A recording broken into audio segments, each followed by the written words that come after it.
नवी सुरुवात. सावी संशोधनात बिझी. आदित्य ऑफिसमध्ये प्रोजेक्ट हँडल करतो. दोघांनाही वेळ कमी, पण प्रेम टिकतं. सावी फोनवर म्हणते, आज मी तुझी आठवण जास्त करते. आदित्य हसतो, मीही, पण एकमेकांच्या विचारांमध्ये असतो. हळूहळू प्रेम दैनंदिन सवयीचा भाग बनतं. घराचे वादळ.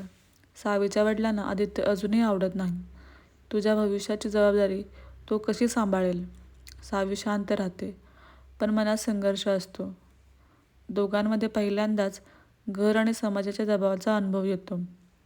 पहिली मोठी परीक्षा. सावीच्या संशोधनात अचानक समस्या येतात. प्रोजेक्ट उशिरा पूर्ण होतो. आदित्यच्या ऑफिसमध्ये प्रोजेक्ट अडथळ्यात येतो. दोघेही ताणात. मनात प्रश्न, आपण खऱ्या अर्थाने एकमेकांसाठी पुरेसे आहोत का? एकमेकांची साथ. सावी रडताना आदित्य तिला मिठीत घेतो. तुझ्यासाठी मी आहोच, कधीच नाही हरवणार. सावी हसते आणि म्हणते, हो, फक्त एकत्रच, कोणत्याही अडथळ्यांना सामोरे जाऊ. दोघांच्या मनात प्रेम अधिक खोल होतं. समाजाचा दबाव. कुटुंबीय, मित्र, नातेवाईक सगळ्यांचे प्रश्न, अपेक्षा, दबाव. लग्न कर. वडील म्हणतात. सावी शांत पण विचार करत आहे. आदित्य म्हणतो, आपण आपल्यासाठी निर्णय घेऊ, फक्त एकत्रच. तुटलेला दिवस. 2 दिवस फोन नाही, मेसेज नाही, मनात अडचणी. प्रेम टिकते. सावीला वाटते तो बदलतोय का? आदित्यही कामाच्या ताणात.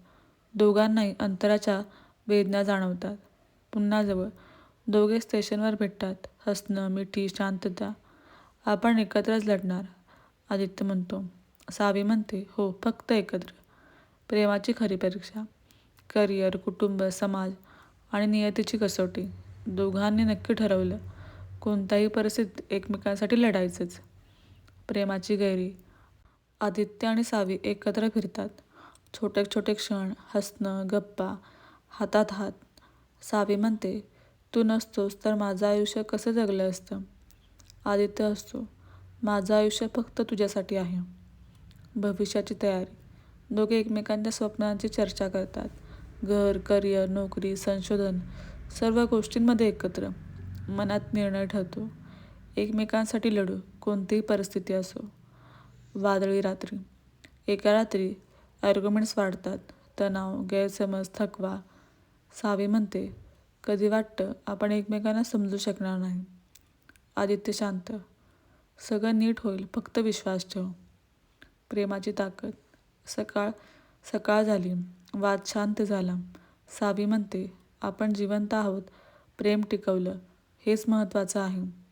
आदित्य हसतो, हो, प्रेम कोणतीही परीक्षा पार करू शकतं.